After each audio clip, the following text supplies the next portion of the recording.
அல்லேலூயா.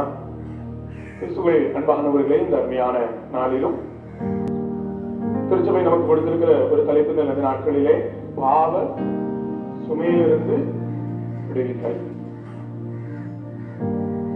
வெள்ளிக்கிழமை காலையிலே நான் ஒரு 2 தலைப்பிலே பேசினேன். ஒரு தலைப்புல சில 2 குறிப்பு கொடுத்தேன். ஞாபகம் இருக்கிறதா? வெள்ளிக்கிழமை காலையில நற்கர் ஆராதனையில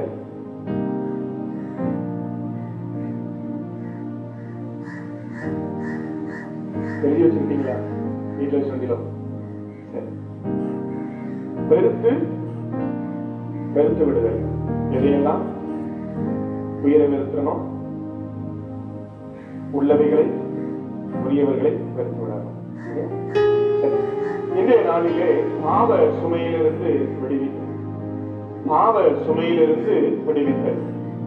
பாவ சுமை அப்படின்னா சுமை பாரங்கள், அப்படிதான். சுமைனாலே பாரமா இருக்குது. வருத்தப்பட்டு பாரம் சுமக்கிறவர்களே, நீங்கள் எல்லாரும் என்னிடத்தில் வாருங்கள், நான் உங்களுக்கு இளைப்பாறுதல் தருவேன். ஒரு சுமை நம்முடைய வாழ்க்கையிலே முதுகுல சுமையோடு கூட ரொம்ப நேரம் நடக்க முடியாது. இல்ல செங்குத்து மலை உச்சிக்கு போகணும், அந்த உச்சியில மலையை நோக்கி நடந்து கொண்டிருக்கின்றோம். முதுகுல கிட்டத்தட்ட ஒரு 50 கிலோ ஏற்றி வச்சுட்டு உச்சியில நடக்க முடியுமா? நினைக்க முடியாது. நமக்கு சும்மாவே நடக்க முடியாது. கொஞ்ச நேரம் நடக்கலாம். உச்சி போனா வேறு அங்க வேற அரிசி சுமக்கிறவங்க கொஞ்சம் தூரம் நடந்துருப்பாங்க. ஆனா 100 கிலோமீட்டர் நடக்க முடியுமா? இல்லை. நம்முடைய வாழ்க்கையிலே பாரத்தை சுமந்து கொண்டு ரொம்ப நேரம் நடக்க முடியாது.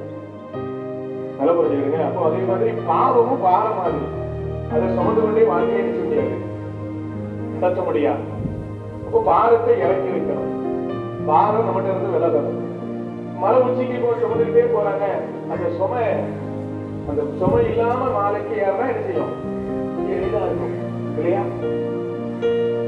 சித்தேரி மலையிலே 12th படிக்கும் பொழுது ஒரு வாரம் ஊழியம் செய்ய முடியாத ஒரு பாக்கியம் கிடைத்தது. அப்போ நாங்க அந்த மிஷினரியோடு சேர்ந்து 10 பேரா ஒரு குழுவை அனுப்புனாங்க. 100 பேர்கிட்ட அங்கங்க கிராமங்களுக்கு போனோம். லீவு நாட்கள் ஏப்ரல் மேல அந்த லீவு நாட்கள்ல ஊழியத்து போறேன்னு போயிருந்தேன். அந்த 10 நாட்கள்ல சில கிராமங்களை சுற்றி நடந்தோம். ஒரு நாள் சொன்னாங்க, ஒரு உச்சில ஏறணும், செங்குத்தான மலை, கிட்டத்தட்ட 8 கிலோமீட்டர், 16 கிலோமீட்டர் நடக்கணும். உங்களுக்கான உணவுகள் எல்லாம் எடுத்து வச்சுக்கோங்க, கிளம்புங்க அப்படின்னு சொன்னாங்க. காலையிலே எல்லாத்தையும் எடுத்துட்டு காலையில் சாப்பாடு சாப்பிட்டு எடுத்து வச்சுட்டு நடக்கிறோம். கொஞ்ச தூரம் இன்ட்ரெஸ்டா இருக்குது, முதுகுல சுமையை போட்டு. அதுக்கப்புறம் அது செங்குத்த ஏற கல்லு இது பிடிச்சு மூச்சு வாங்குது, செருப்பாக்குது, ரொம்ப கடினமா இருந்தது. கஷ்டப்பட்டே இருக்கணும். ஆனா அந்த மிஷினரி பார்த்துருங்க, 55 வயசு இருக்கும். 12ஆம் படிச்சிருக்காங்க, ஒரு 15 வயசு இருக்குங்க, 15 வயசோ 17 வயசோ. அவரு 55 வயசுல எப்படி நடக்குது? சரி அவர் பாட்டுக்கு அது முதல்ல நிறைய பாரத்தை போட்டு இதுல பயங்க முடியல அப்படின்னா அதையும் வாங்கி தான் பேக்ல போட்டுக்கிட்டே இருக்கிறாரு. தரமான அனுபவம். வேகமா நடக்கிறாரு. வேதனை அப்பதான் நடத்தேன். இதோ ஊழியக்காரருடைய பாதங்கள், சுவிசேஷகருடைய பாதங்கள் மலைகளின் மேல் எவ்வளவு அழகா இருக்கு. வேகமா நடந்த நல்ல ஆரோக்கியமா இருக்கு. எது சொல்ல வருகிறேன் சொன்னால், அதை நடப்பதற்கு நமக்கு கடினமா இருக்குது. மொத்தத்துல மண்ணூர் அப்படிங்கிற ஒரு ஊருக்கு போனோம். மேல சென்று போயிட்டு வருது. அதுக்கப்புறம் இறங்கி ஒரு கிராமத்தை பார்த்து வந்தோம். யோசித்து பார்க்கிறேன், இந்த உலகத்துல கொஞ்சோண்டு பாரதியே சுமந்துகிட்டே நம்மளால மேல சுமையை தூக்கிட்டு போக முடியும். இப்ப அதை காட்டிலும் நேர பெற்றவர் இயேசு கிறிஸ்து. அவர் பரிசுத்தம் உள்ளவர். அப்ப அவரை நெருங்கி நான் சேரணும்னா பாரம் என் மேல அழுத்திச்சுன்னா அவரை என்ன செய்ய முடியாது, கிட்ட நெருங்க முடியாது. அவர் ஒளி உள்ளவர், பரிசுத்தம் உள்ளவர். அப்ப அவரை நெருக்க வேண்டும் என்று சொன்னால் பாவ சுமைகள் இறக்கி வைக்கப்பட வேண்டும். சுமைகள் இறக்கி வைக்கப்படாது. பாவத்தோடு கூட இயேசுவை பார்க்க முடியாது. இருதயத்தில் சுத்தம் உள்ளவர்கள் பாக்கியவான்கள், அவர்கள் தேவனை தரிசிப்பார்கள். கிறிஸ்துவுக்குள் அன்பானவர்களே, ஆண்டவரை நெருங்கி சேர விரும்புகிறோம். அப்ப ஆண்டவரை நெருங்கணும்னா பாரம் அழுத்திச்சுன்னா கிட்ட இருக்க முடியாது ஆண்டவர்கிட்ட. அப்படியா? இந்த 2 நாட்கள்ல ஆண்டவரை நெருங்கி சேரணும்னு விரும்புகிறோம். ஆண்டவரை நான் காணணும்னு விரும்புகிறோம். ஆனால் இந்த பாரம் இயேசுவை நோக்கி நம்மளை நடக்க விடாது. நம்ம நம்ம கீழே தான் தள்ளும். எவ்வளவு முன்னோக்கினாலும் நம்மளை கீழே தான் தள்ள முடியாது. அதனாலதான் இன்னைக்கு ஆண்டவர் நம்மோடு இடைவிடுகிறார். இந்த பாவ சுமையிலிருந்து நீ விடுதலையாகி என்னை நிறுத்த வேண்டும். சிலது நாட்களிலே கிறிஸ்துவுக்குள் அன்பானவர்களே, இந்த நாளிலே ஆண்டவர் நமக்கு கொடுத்திருக்கிற ஒரு தலைப்பு 2 சாமுவேல் 12:1-14 பழைய ஏற்பாட்டு பாகமாக கொடுத்திருக்கிறார்கள். அதுல நீங்க வாசித்து பார்க்கிறீர்கள் என்று சொன்னால் ஒரு காரியத்தை புரிந்து கொள்ள முடிகிறது. உயிருக்கு ஆபத்தான பாவ சுமையிலிருந்து விடுவித்திருக்கிற தலைப்பை கொடுக்கின்றேன். உயிருக்கு ஆபத்தான பாவ சுமை. சில சுமைகள் நாம் சுமந்துட்டு போறோம், உயிருக்கு ஆபத்து. நம்மளோட தகுதிக்கு வெற்றியை தூக்குனா உயிருக்கு ஆபத்து இல்லையா? தகுதிக்கு வெற்றி தூக்க முடியாது, பாரத்தை தூக்க முடியாது. வேதம் சொல்லுகிறது, மகனே மகளே, உன் உயிருக்கு ஆபத்து. நீ செய்யற பாவம் உன் உயிருக்கு ஆபத்தான பாவ சுமை. அதுல இருந்து உன்னை நான் விடுவிக்கணும். உன் உயிருக்கு கேடுகளை விளைவிக்கும். வேதம் சொல்கிறது, பாவத்தின் சம்பளம் மரணம். சில பாவங்கள் மரணத்தை கொண்டு வரும். ஆகவே அந்த சுமை, அந்த சுமையிலிருந்து உன்னை நான் விடுவிக்கணும். பழைய காலங்களிலே இளவட்ட கல் சொல்லுவாங்க, அதுதானா இளவட்ட கல். பெரிய உருண்டை, நிறைய இடத்துல இருக்கு, நம்ம ஊர்ல இருக்கிறது தெரியல, பெரிய பெரிய கல். அந்த கல்லை தூக்கி என்ன செய்யணும், பின்னால போட்டாதான் மாப்பிள்ளைக்கு பொண்ணு கிடைக்கும். அதுதானா இளவட்ட கல்லுமாங்க. சில கிராமத்துல பழைய காலத்துல இருந்ததுன்னு சொல்றாங்க, தெரியாது. ஆனா அந்த கல்லுகள் பார்த்துருக்கேன் நான். இருந்த உடையார்புரத்திலே பெரிய கல், இளம் வயசுலேயே ஒரு பையன் அழகா தூக்கி போடுவான், பெரிய பலசாலி. நம்மளும் நானும் தூக்கி பார்த்தா எரிய முடியல, கொஞ்சம் கூட எரிய முடியல, தூக்கி பார்த்து. அப்பதான் நினைச்சேன், இந்த நிலைமை தொடர்ந்துருந்துச்சுன்னா எனக்கெல்லாம் பொண்ணு கிடைச்சிருக்காது இல்லையா? அந்த காலத்துல வீரர்களாக இருக்க வேண்டும் ஆண்கள் என்று சொல்லி கற்பை தூக்க வைத்தார்கள். கிறிஸ்துவில் அன்பானவர்களே, சில ஆண்கள் பெரிய மந்தா பண்றேன்னு சொல்லிட்டு அதை தூக்கி தலைமையில போட்டு உயிர் போனவங்களும் உண்டு இல்லையா? கைகால் உடைந்து வருவது உண்டு. உயிருக்கு ஆபத்தான பாரம். பாவம் உயிருக்கு ஆபத்து. பாவத்தின் சம்பளம் மரணம். சில நேரத்தில் நமக்கு தெரியாது. சில பாவம் நம்மை மரணத்துக்கு நேராக வழிநடத்தி கொண்டிருக்கும். அப்ப இந்த பாவ பார சுமையிலிருந்து ஆண்டவர் விடுவிக்க வேண்டும் என்று விரும்புகிறார். இங்கே சங்கீதக்காரன் தாவீது ஒரு பாவத்தை செய்கிறான், உயிருக்கு ஆபத்து விளைவிக்கக்கூடிய பாவம். இந்த பாவ பாரத்தை சுமக்கிறான். எப்படி? யுத்தத்திற்கு போக வேண்டியவன் யுத்தத்திற்கு போகல. ஒரு ராஜா வீட்டுக்குள்ள உட்கார்ந்து இருக்கிறாரு, சோம்பேறியா மேல நடமாடுறாரு. இப்போ ஜனங்கள் எல்லாம் யுத்தத்துக்கு, வீரர்கள் எல்லாம் யுத்தத்துக்கு போயிட்டாங்க. உரியா ரொம்ப நம்பிக்கையான மனுஷன், நம்பிக்கை துரோகம், விசுவாச துரோகம் பண்றான் இந்த ராஜா. இப்ப அவனுடைய மனைவி பத்சேபாவை தவறாக பயன்படுத்துகின்றதை நாம் பார்க்கிறோம். இவன் ஒரு பாவம் விபச்சாரம் பண்ணியாச்சு. இப்ப அடுத்தது விசுவாசமா வாரான் உரியா. அந்த சம்பவத்தை பார்த்து பார்த்தீங்கன்னா ரொம்ப வேதனையா இருக்கும். உரியா வீட்டுக்கு வாரான், உடனே சொல்றான், நீ உன் வீட்டுக்கு போறா அப்படிங்கிறான். இல்ல, யுத்தம் நடந்துட்டு இருக்கும் போது நான் ராஜாவுடைய உயிரை காப்பாத்துறதுக்கு பதிலா ஒரு மனுஷன் இப்படி போய் வீட்டுல போய் சந்தோஷமா இருப்பானா? இல்ல, வேண்டாம், ஐயா இருப்பேன். விசுவாச துரோகத்தை பாருங்க. நான் உங்களை நம்புறேன் ராஜா, நீங்க தான் எனக்கு முக்கியம், எனக்கு வீடு கூட முக்கியம் இல்ல. தன்னுடைய வாழ்க்கையில அவனை நம்பி அங்க கிடக்குறான். என்னடா இது சோதனைய போமாட்டுக்கானு சொல்லி பொய்யாக சொல்லி ஒரு குற்றத்தை சாட்டியவனை அங்க போய் நிப்பாட்டி யுத்தத்துல முன்னால தள்ளி விட்டு கொலையே பண்ணிவிடுறான். தாவீது அநியாயமாக கொலை பண்ணுகிறான். ஒரு விபச்சார பாவம் பொய் சொல்ல வைக்கின்றது. விபச்சார பாவம் நம்பிக்கையா எடுத்த மனிதரை கொலை பண்ணுகிறது. இதுதான் இன்னைக்கு நடக்குது இல்லையா? நண்பன் மனைவிங்கிறாங்க, இல்லைன்னா என் சகோதரன், வித்தியாசமா நடக்கிறது. ஜாக்கிரதையாக இருக்க வேண்டும். கிறிஸ்துவுக்குள் அன்பானவர்கள் இன்றைய காலத்திலே ஒருவரையும் நம்பாதீர்கள். அதுதான் வேதம் நமக்கு கற்றுக் கொடுக்கிறது. பழைய காலங்களிலும் அப்படிதான் நடந்திருக்கிறது, இந்த காலங்களிலும் நடந்து வருகிறது. இங்க பாருங்க, இந்த நாத்தான் இங்கே ஆண்டவர் அனுப்பி வைக்கின்றார். நாத்தானை தீர்க்கதரிசி அனுப்பி வைக்கின்றார். நாத்தான் போய் பாவத்தை உணர்த்துகின்றார். எப்படி உணர்த்துகின்றார் சொல்றாரு? ஐஸ்வர்யவான் இருந்தான், ஏழை இருந்தான்ப்பா, தரித்திரம் இருந்தான். இந்த ஐஸ்வர்யவானுக்கு ஏகப்பட்ட ஆடு. ஆனா இந்த ஏழைக்கு ஒரே ஒரு ஆட்டுக்குட்டி செல்லமா வீட்டுல வளர்ந்துச்சு, மடியில வளர்ந்துச்சு, பிள்ளைய போல வளர்ந்துச்சு. ஒரு நாள் இந்த ஐஸ்வர்யவானுடைய வீட்டுல விருந்தாட்கள் வந்தாங்க. அப்படி வரும் பொழுது அந்த விருந்தாட்களுக்கு ஆடு கொடுக்கணும்னு விரும்பினான்.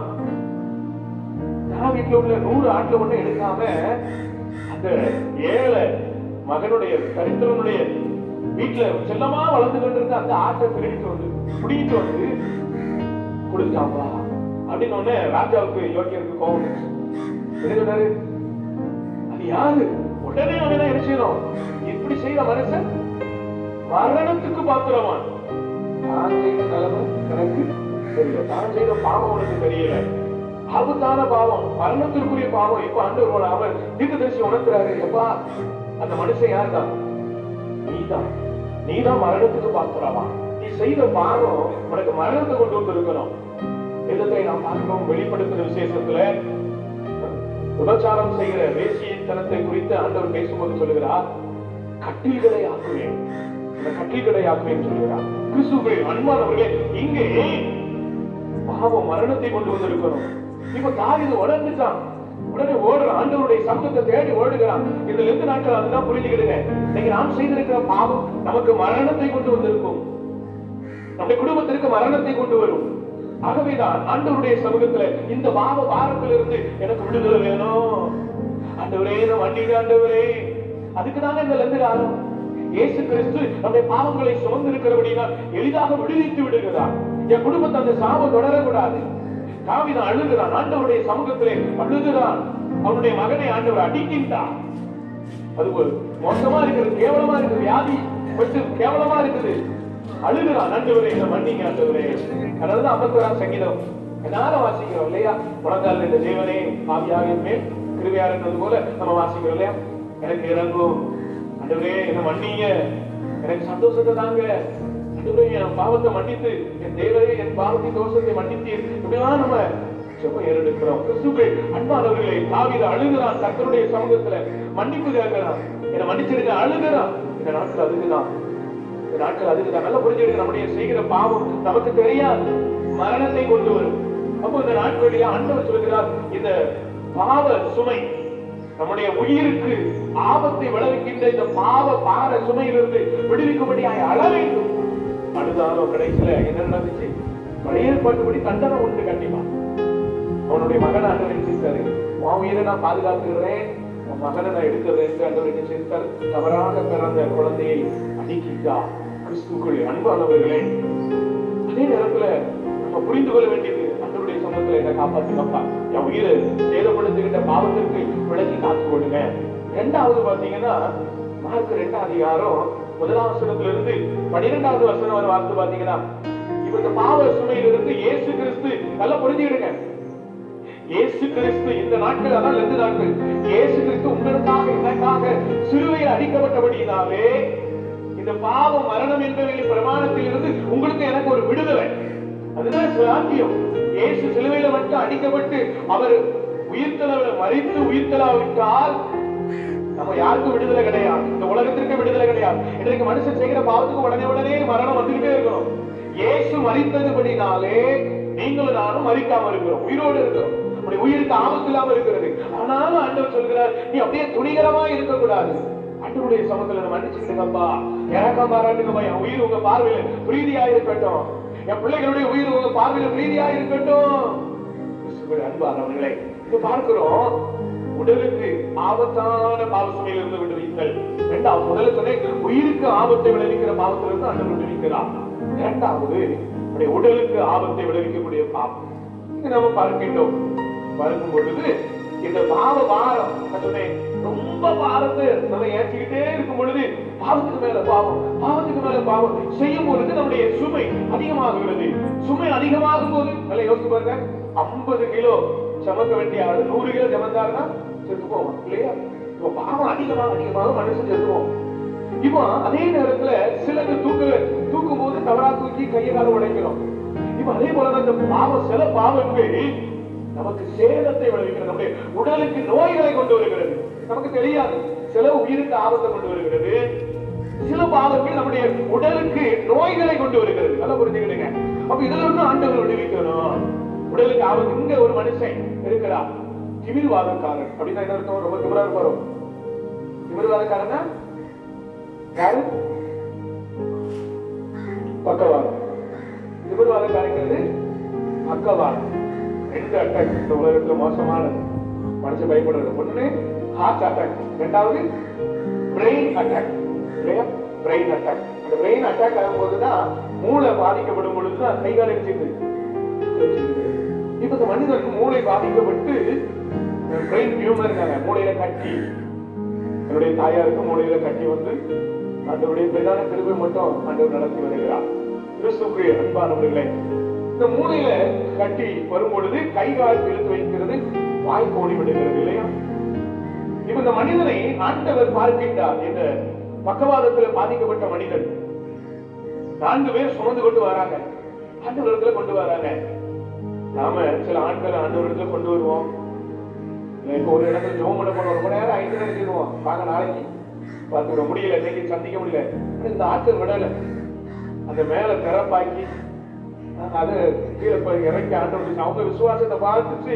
ஆண்டவர்கள் 2 வாரக்காரங்க நோக்கி உன் பாவங்கள் உனக்கு மன்னிக்கப்பட்டது. அப்போ இவனுடைய பாவம், நான் நினைக்கிறேன் எனக்கு நல்ல கை இருக்குது, எவனையும் அடிப்பேன், அடிச்சான், அடிச்சிருப்பான். இல்லையா? எவனை என்ன கேட்க முடியாது, எனக்கு இருக்கிற மேல யாரும் அடிக்க முடியாது, ஒன்னும் செய்ய முடியாது.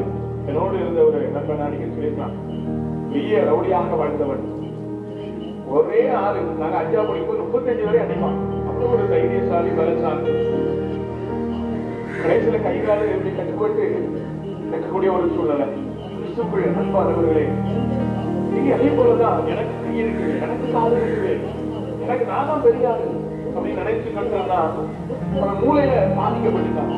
எனக்கு நான் பெரிய ஞானமா அப்படின்னு நினைச்சான். ரொம்ப துணிகரமா செயல்பட்டான். அவனை படுக்கையாக போட்டான்.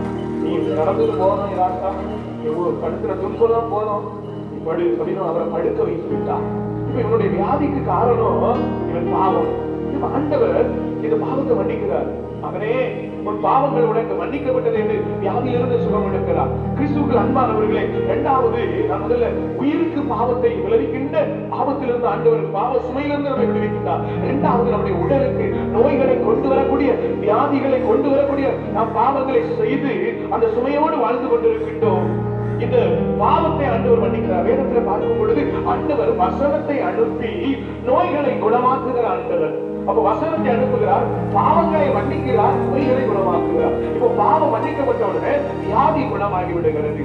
அப்ப இந்த பாவ பார சுமை எனக்கு வேண்டாம், நோய்களை கொண்டு வருகிற இந்த பாவ பாரம் வேண்டாம். ஜெபம் பண்ணணும், ஆண்டவருடைய சமூகத்தில் ஜெபம் பண்ணணும், எனக்கு பாவம் தரக்கூடாது. ஆண்டவர் இந்த பாவத்திலிருந்து எனக்கு விடுதலுக்காக ஜெபம் பண்ணணும். மூன்றாவது ஆண்டவருடைய வேதவசனம் சொல்கிறது, நாம் வாசிக்க கேட்ட அப்போஸ்தலருடைய நடவடிக்கைகள் 8ஆம் அதிகாரம் 9லிருந்து 25 வரை வாசிக்கும் பொழுது அங்கே தெளிவாக நாம் பார்க்க முடிகிறது. உணர்வுக்கு ஆபத்தான பாவ சுமையிலிருந்து விடுவிக்கிறார். உணர்வுக்குன்னா நம்முடைய சிந்தை ஆபத்து, சிந்தைக்கு ஆபத்து. என்னன்னா அமைதி இல்லை, சமாதானம் இல்லை, நிம்மதி இல்லை. இது ஒரு பாவ பாரம். அந்த சுமையிலிருந்து ஆண்டவர் விடுவிக்கிறார். நம்முடைய சிந்தனைகளிலே நான் அடிக்கடி சொல்லுவேன் இல்லையா, அப்படியே பைபிள் தீட்டு வந்திருப்போம் இல்லையா, பைபிள் தீட்டு வந்து கோயில தாண்டி எங்க இருப்போம், அக்கண்டமா நேரே தாண்டி இருப்போம், குறை நினைச்சிருவோம், பண்டிகை வச்சுட்டு கோயிலுக்கு வருவோம். இல்லைன்னா ஒரு நம்ம வீட்டுக்கு தான் போயிட்டு இருப்போம், யோசிக்கிட்ட வீட்டை தாண்டி இருப்போம், காலு போயிட்டு இருப்போம், நடந்துகிட்டே இருப்போம், கிருக்கணை போல கிரிக்கை போல வாழ்ந்துட்டு இருப்போம். நம்முடைய சமாதானம் இல்லாம யோசிச்சுட்டே இருப்போம். சில நேரத்துல ஆட்சி கூப்பிட்டு இருக்கோம், என்ன செய்ய மாட்டோம், கவனிக்க மாட்டோம். நம்முடைய கவனம் எல்லாம் சிந்தனை எல்லாம் சிந்திச்சுக்கிட்டே. சங்கீதக்காரன் சொல்லும் போது, என் ஆத்மாவில் எதுவரைக்கும் நான் ஆலோசனை பண்ணி கொண்டிருப்பேன், நான் துக்கத்தோடு நின்று கொண்டிருக்கிறேன். கிறிஸ்துவுக்குள் அன்பானவர்களே, அமைதி இல்லை, பீஸ் இல்லை. நம்ம பார்த்தோம், பீஸ் இல்லைனாலும் கஷ்டம், பீஸ் போயிட்டா வெளிச்சம் போயிட்டு, அப்படிதான் அதே மாதிரி நம்முடைய வாழ்க்கையில பீஸ் சமாதானம் போயிட்டுனாலும் அவ்வளவுதான், வாழ்க்கை இருண்டு போயிடும். அப்போ நம்முடைய சிந்தனைகளிலே, உணர்வுகளிலே ஆபத்துகளை கொண்டு வருகிற பாவங்கள் உண்டு. அப்ப அந்த பாவத்தின் நிமித்தம் எனக்கு அமைதி இல்லை, குடும்பத்திலே சமாதானம் இல்லை, நிம்மதி இல்லை. அப்ப ஆண்டவரிடத்தில் நாட்கள்ல கேட்கணும், செபிக்கணும். நீங்க இந்த இதுல கடைசி வசனத்துக்கு முந்தின வசனம் 74வது வசனம் அப்படிதான் சொல்லுகிறது. சொல்றான் அந்த பேதுரு சொல்லும் போது, நீ ஆண்டவரிடத்துல வேண்டிக்கொள், சொல்றான், ஏன்னா ஏதாவது துன்பத்துல மாட்டிக்கிடாதபடி, எனக்கு நேரிட்டாதபடி எனக்காக வேண்டிக் கொள்ளுங்கள். அப்ப இந்த நாட்களிலே என் சிந்தனைகளில ஒரு அமைதி வேணும், என் குடும்பத்தில ஒரு சமாதானம் வேணும், நிம்மதி வேண்டும். அப்ப அப்படிப்பட்ட நிம்மதியை கெடுக்கின்ற பாவ சுமை எனக்கு உண்டு, பாவ சுமை உண்டு. இங்கே நாம் பார்க்கிறோம், இங்கே சமாரியாவிலே ஒரு பட்டணம் இருக்கின்றது. அந்த பட்டணத்திலே பிலிப்பு ஊழியத்தை செய்கின்றார். இந்த ஊழியத்தை கவனித்துக் கொண்டிருக்கின்றார்கள். ஜனங்கள் அநேகர் மணந்து இருக்கின்றனர். சீமோன் அப்படின்னு ஒரு மாய வித்தக்காரன், சீமோன் என்கிறவர் ஒரு மாய வித்தக்காரன்.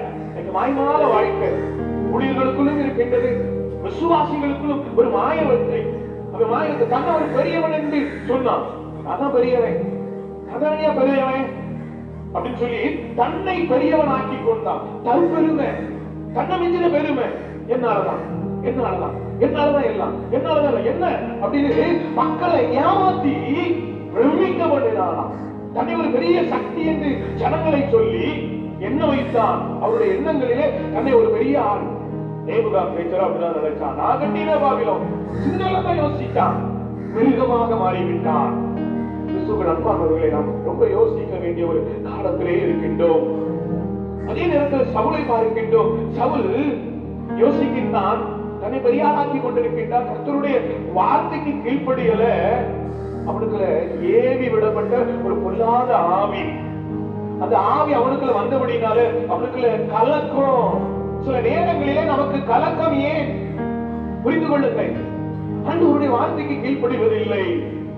சபை கீழ்ப்படியானதினாலே, ஆண்டவருக்கு கீழ்ப்படியதினாலே ஆண்டவரால் ஏவி விடப்பட்ட ஒரு பொல்லாத ஆவி, எரிச்சல், எந்த நேரமும் கோபம், என்ன இருந்தாலும் கோபம் வந்துருது.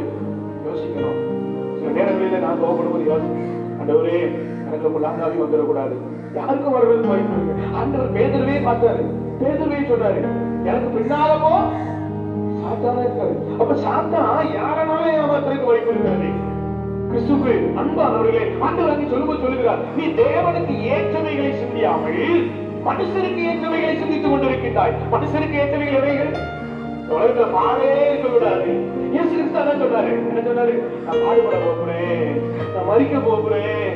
ஆண்டவர் சொன்னார், ஆண்டவரே உங்களுக்கு அப்படி என்ன செய்யக்கூடாது, நடக்கவே கூடாதுன்னு ஆண்டவரே திட்ட ஆரம்பிச்சான். இயேசு கிறிஸ்துவே திட்ட ஆரம்பிச்சான். ஆண்டவர் சொன்னாரு, எனக்கு தான் போட்டாங்க. தேவனுக்கு ஏற்றவைகளை சிந்தியாமல் மனுஷனுக்கு ஏற்றவைகளை நீ சிந்தித்துக் கொண்டிருக்கிறார். இந்த மனுஷனுக்கு இந்த உலகத்துல பாடே இருக்காதுன்னு நினைக்கிறாங்க. இல்ல, உண்டு, உபத்திரவம் உண்டு.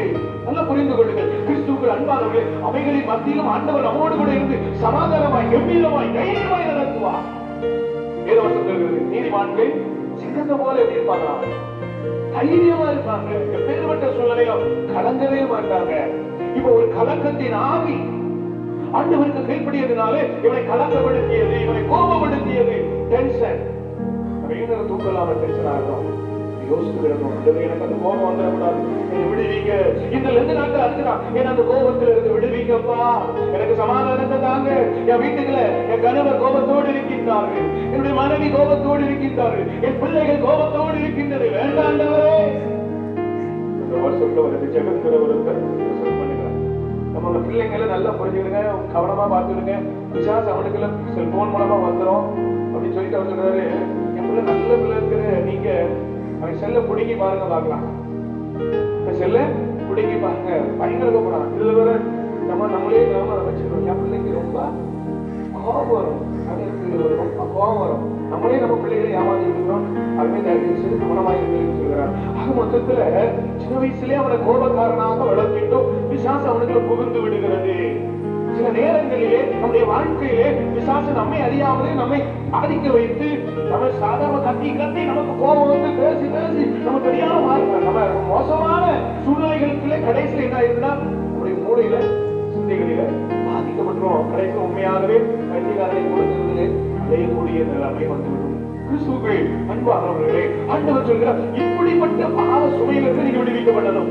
சீமோன் தன்னை பிரமிக்க பண்ணினான், மனிதர்களை பிரமிக்க பண்ணினான், தன்னை ஒரு பெரிய ஆளாக நினைத்தான். இப்போ இயேசு கிறிஸ்துவின் சீசர்களை பார்க்கின்றான், பேதுருவை பார்க்கின்றான், பிலிப்புவை பார்க்கின்றான், பிலிப்பால் நடக்கிற அடையாளங்களை பார்க்கிறான், அற்புதங்களை பார்க்கிறான், பிரமித்து போகிறான். இதே மாதிரி நாம நடக்க வேண்டும். இது எப்படி சம்பாதிக்கலாம், இது எப்படி நடக்கிறது? தவறான சிந்தனை, தவறான நோக்கங்கள். நம்ம சில நேரங்களிலே மனிதர்களை குறித்து தவறாக நினைக்கின்றோம். நடக்கின்ற காரியங்களை பார்த்து நாமே வந்து பேசிவிடுகிறோம். நம்ம எல்லாருக்கும் தெரியும், பேசுறதுக்கு நம்மளே மாதிரி யாருக்கு யாருடைய ஒரு சின்ன நடந்தாது ஆறாவது நம்ம மனசே நிறுத்தினேன் கேட்கணும். ஒண்ணு நடந்துட்டா போதும், நம்ம நடக்க வேண்டாம்.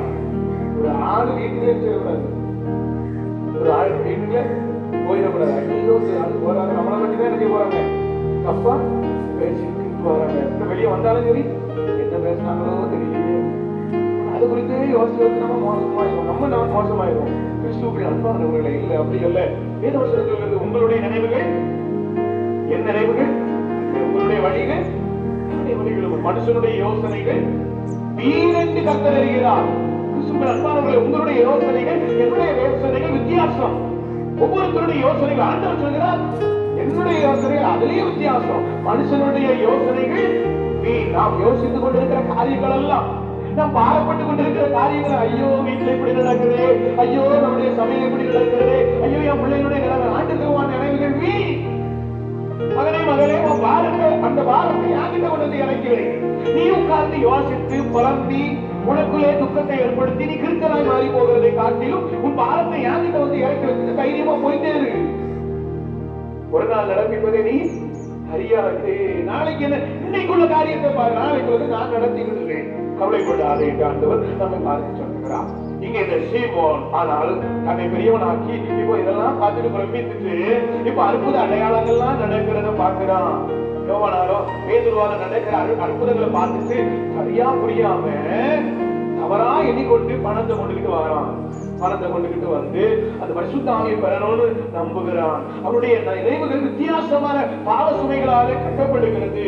இப்ப இதை கொண்டு வந்து கொடுத்து எனக்கு தாங்க, அந்த வசனத்தை எனக்கு தாங்க. இப்போ நான் அவர் சொல்லுகிறார், இருதயத்துல தப்பான எண்ணம் கொண்டு இருக்கிறார். கிறிஸ்துவுக்கு அன்பானவர்களே, நம்முடைய இருதயம் ஒவ்வொரு மனிதரை குறித்து எவ்வளவு தப்பான எண்ணம் கொண்டு இருக்கிறோம் அல்லவா, அதைத்தான் ஆண்டவர் சுட்டி காண்பிக்க விரும்புகிறார். அதை மாற்றி அமைத்து விடுங்கள்.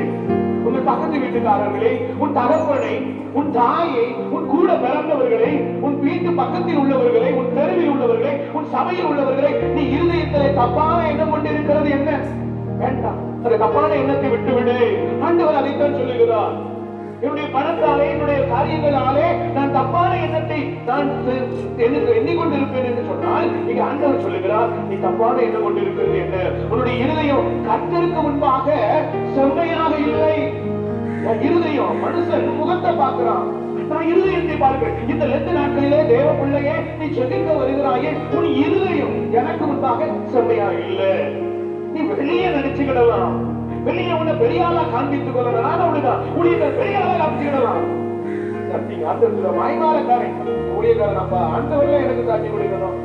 ஆண்டவர் பார்க்கிறாரு, உன் இருதயத்தை பார்க்கிற, நீ எப்படிப்பட்டவன், யாரை குறித்து என்ன நோக்கத்தோடு வாழ்ந்து கொண்டிருக்கிறாய், தப்பான என்ன கொண்டிருக்கிறப்பா உன்னை திருப்தி அமைச்சிக்க. ஆண்டவருக்கு அப்படிதான் பேசுகிறார் சீமோனிடத்திலே, நீ தவறான என்ன கொண்டிருக்கின்றாய், கசப்பான பிச்சில் அவன் மாட்டிக்கொண்டிருக்கிறாய், பாவம் கட்டுல இருக்குதாப்பா அப்படின்னு சொன்ன நினைக்கிறான்.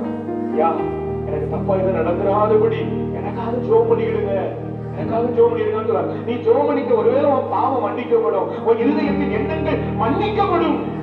இருதயத்தின் எண்ணங்கள், தவறான எண்ணங்கள் மன்னிக்கப்படும். தவறான சூழ்நிலையில் தவறான பாவங்களை செய்வதற்கு ஒரு இருதய மனதுக்கு செலுத்திக் கொண்டிருக்கிற அந்த பாவங்கள், அந்த பாவ சுமையிலிருந்து உன்னை நான் விடுவித்து உனக்கு சமாதானம் தருவேன்.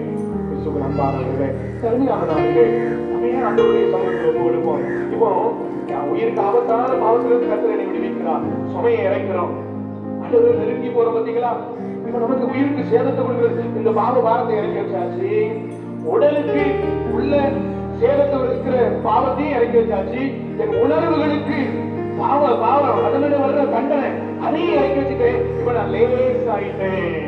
இப்ப இயேசு கிறிஸ்துவை நான் நெருங்குகிறேன், அவரை நெருங்க நெருங்க அவரை போல் மாறுகிறேன், நான் பரிசுத்தப்படுத்தப்படுகிறேன். இப்ப எனக்கு ஒரு தைரியம் இருக்கிறது. நான் சொல்றேன், என் ஜெபம் கேட்கப்படும். இப்போ முழங்கால் படி இருக்கிறேன். வேதம் சொல்கிறது, நீதிமான் செய்யும் ஊக்கமான வேண்டுதல் மிகவும் வளரும். இப்ப நான் பரிசுத்தமாகிறேன், ஆண்டவரோடு நெருங்குகிறேன். இப்ப நான் ஜெபிக்கிறேன், ஆண்டவரே என் ஜெபம் அவருக்கு போகும், அவர்களுக்கு கேட்கப்படும். ஆண்டவர் மகனே மகளே உன் விண்ணப்பத்தை படி உனக்கு ஆதரவுன்னு சொல்லுவார். இந்த 2 நாட்கள் ஆண்டவரை அப்படி நெருங்கி செல்வதற்கு ஆண்டவர் நமக்கு கிருபை தருவாராக. ஆமென். நம்முடைய நல்ல தகப்பனே, தன்மையான நாளிலே இறைவன் ஒவ்வொருவருடைய பாவங்களையும் மன்னித்திருக்கிறீரப்பா. அந்த நம்பிக்கையோடு விசுவாசத்தோடு இப்பொழுது நான் ஏசப்பா பக்கத்துல நெருங்கிட்டேன். என் பார சுமைகளை எல்லாம் இறக்கி வைத்து விட்டேன். வருஷப்பட்டு பாரம் சுமக்கிறவர்களே, நீங்கள் எல்லாரிடத்தில் வாருங்கள், நான் உங்களுக்கு இடைப்பாறுதல் தருவேன் சொன்னீங்களே. இதோ எங்க பாரத்தை எல்லாம் கல்வி சுத்தி எடுத்துட்டேன். இப்பொழுது என்னுடைய மன சுமை அதை இறக்கி வைக்கிறோம். எங்கள் இருதயத்தில் இருக்கிற மன சுமை அப்பா பாருங்கள். பிள்ளைகளை குறித்த பாருங்கள், தொழிலை குறித்த பாருங்கள், வியாபாரங்களை குறித்த பாருங்கள், குடும்பத்தை குறித்த பாருங்கள், சபையை குறித்த பாருங்கள். உமக்கு தெரியும் ஐயா. அதை இறக்கி வைக்கிறோம், யாரையத்தில் இறக்கி வைக்கிறோம். என் பிள்ளைகளுக்கு திருமண முடியலையே, அந்த பாரத்தை இறக்கி வைக்கிறோம்யா. அந்தவரே, என் பிள்ளைகள் திருமண முடிந்து ரொம்ப நாளாய் குழந்தை இல்லாம இருக்கிறாங்களே, இறங்குங்கப்பா. இந்த பாரத்தை இறக்கி வைக்கிறோம், நம்பிக்கையோடு ஜெபிக்கிறோம். அதுவே அநேக பிள்ளைகள் பண்டிகையோடு கண்ணீரோடு புறம்பரோடு தானே என்று ஜோமணிட்டு போயிருக்காங்கப்பா.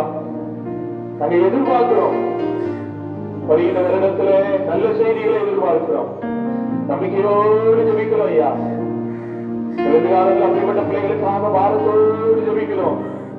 ஸ்தோத்திர ஆண்டவரே, ஸ்தோத்திர ஆண்டவரே, பரிந்து பேசுகிறோம்.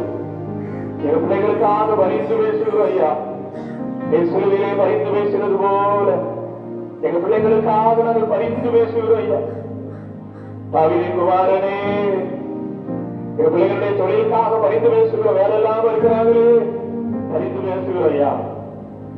அதுவரே வருமானம் இல்லாம இருக்கிறாங்களே, பரிந்து பேசுகிறோம். கடன் பிரச்சனையோடு இருக்கிறாங்க, பரிந்து பேசுகிறோம். இறங்குவீராக, இறங்குவீராக. பிரிந்து கிடக்காங்கப்பா குடும்பங்கள், பரிந்து பேசுகிறோம். எங்க பிள்ளைங்க ஞானம் இல்லாம இருக்கிறாங்க, பரிந்து பேசுகிறோம். வியாதியோடு இருக்கிறாங்கப்பா, வியாதியிலிருந்து விடுதலைதாங்கப்பா. இயேசுவே சோமுடுகிறோம்ப்பா. அதுவே கருமையான வேலையில் உங்க பிள்ளைகள் முழங்கால் படியிட்டு உங்களை நோக்கி பார்த்து பரிந்து பேசுகிற காரியங்களை கண்ண நோக்கி பாருங்க. பல இடங்களில் எங்க பிள்ளைங்க இருக்கிறாங்க.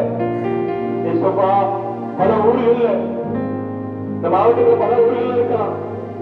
அதே மாவட்டத்தை தாண்டி வேற மாவட்டங்கள் இருக்கலாம், மாநிலங்கள் இருக்கலாம், வெளிநாடுகள் இருக்கலாம். எங்க பிள்ளைகளுக்காக இந்த ஆலயத்தில் ஜெபம் எடுக்கிறப்பா. அப்பா கண்ண நோக்கி பாருங்கப்பா. எத்தனையோ எங்க பிள்ளைகளுக்காக கண்ணீர் விடுகிறோம். ஒரு அற்புதத்தை செய்யுங்கப்பா. அடையாளம் நடக்க எங்க குற்றங்களை மன்னிக்க, எங்க பாவங்களை மன்னிக்கப்பா. அதுவரை எங்க உயிருக்கு சேதவழிக்கக்கூடிய பாவங்களை செய்கிற மன்னிக்கப்பா. எங்க உடலுக்கு சேதவழிக்கக்கூடிய பாவங்களை செய்கிற மன்னிங்க. எங்க சிந்தனைகளுக்கு, எங்க பிள்ளைகளுக்கு ஆசீர்வாதப்பட்ட காரியங்களை செய்திருக்கிற மன்னிங்க. இறங்க மாட்டீங்களா? எங்க பிள்ளைங்க நல்லா இருக்கட்டாண்டு ஜெபம். எங்க பிள்ளைகளோட நல்ல வாழ்க்கை காண கிருபை தாருங்க. தடைகள் எல்லாம் விலகட்டும், பிசாசுடைய கிரியைகள் எல்லாம் விலகட்டும். சரீரத்தில் இருக்கிற ஒரு பாரம் இப்பொழுது இறக்கி வைக்கிறோம். இயேசுவே கூப்பிடுகிறோம்பா, கூப்பிடுகிறோம். யார் யார் உண்மையாக கூப்பிடுகிறார்களோ கண்ணோக்கி பாருங்க. கொண்ட இருதயம் உள்ளவர்களுக்கு சமீபமாக இருக்கிறேன். உண்மையாகவே இருதயத்திலே கவனம் கொண்டு காயப்பட்டு ஜெபம் பண்ணுகிற அவருடைய இருதயத்தை பாருங்கப்பா. ஒவ்வொருவருடைய இருதயங்களை பாருங்க. இருதயத்திலிருந்து இயேசுவே என் குடும்பத்துக்கு இறங்குங்க, என் பிள்ளைங்களுக்கு இறங்குங்க, எனக்கு இறங்குங்க. என் வியாதியிலிருந்து விடுதலைக்காக, என் சாபத்திலிருந்து விடுதலைக்காக, என் வாரத்திலிருந்து விடுதலைக்காக என் குடும்பத்துக்கு நன்மை செய்யுங்க.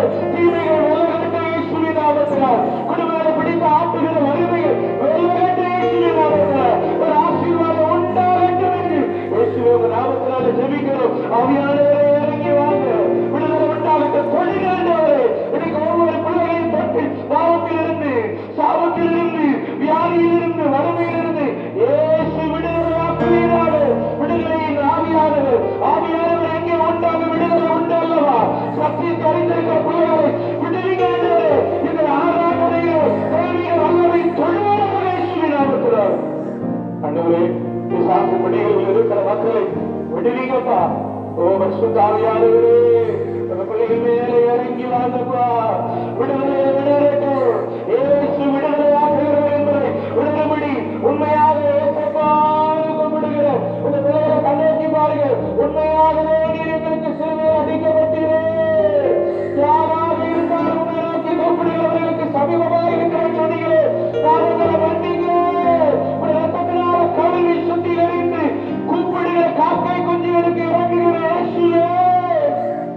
உங்களை நோக்கி கூப்பிடுகிற பிள்ளைகளுக்கு இறங்குகிறோம். பிள்ளைகளை ஆசீர்வதிங்க, மனதார வாழ்த்துகிறேன். உங்க பிள்ளைகளை ஆசீர்வதித்து ஜெபிக்கிறேன். இயேசுவே, உடைய பிள்ளைகளுக்கு ஆசீர்வாதமான காரியங்கள் நடப்பதாக. தடைகள் விலகட்டும். கிராமத்தை ஆசீர்வதிங்கப்பா. தகப்பனுடைய சுத்தத்தை நிறைவேற்றுங்க. தெய்வீக நன்மை நாள் முடி சொல்லுங்க. உங்களை நாட்டிற்காக ஜெபிக்கிறோம். அண்டவரே, இறங்குங்கப்பா, பரிந்து பேசுகிறோம். அண்டவரே, உடைய வசனங்கள் நிறைவேறிக் கொண்டிருக்கிறது. கொள்ளை நோய்கள் வருகிறது, யுத்தங்கள் வருகிறது. அண்டவரே, எல்லாம் ஒரு வேதாகமத்தில் சொல்லப்பட்ட அற்புதங்கள், தீர்க்க தரிசன வார்த்தைகள் நிறைவேறிக் கொண்டிருக்கிறது. இயேசு மறுபடியும் வருகிறார் என்பதற்கு இதை தவிர வேறு அடையாளம் தேவையில்லை. இயேசு மறுபடியும் வருகிறார், ஆயத்தப்படுத்துவீராக என்று தாழ்த்துகிறோம். கருத்து ஒப்பு கொடுக்கிறோம். இயேசு கிறிஸ்துவின் மூலமாக ஜெபக்கேலும் நல்லதாவே. எல்லாவற்றுக்கும் மேலான தேவ சமாதானம் உங்களோடு கூட இருந்து நீங்கள் தேவனையும் இயேசு கிறிஸ்துவை அறிகிற அறிவில் அற்புதங்களை கொடுக்கும்படி ஏழைக்கு சொன்னைகளை காட்டுகிறவரே, பிதா குமாரன் பரிசுத்தாவியாகிய சர்வ வல்லமை குறித்த தேவனுடைய ஆசீர்வாதம் உங்களோடு கூட இருந்து என்னைக்கு உங்களோடு கூட நிலைத்திருக்க கடவுள்.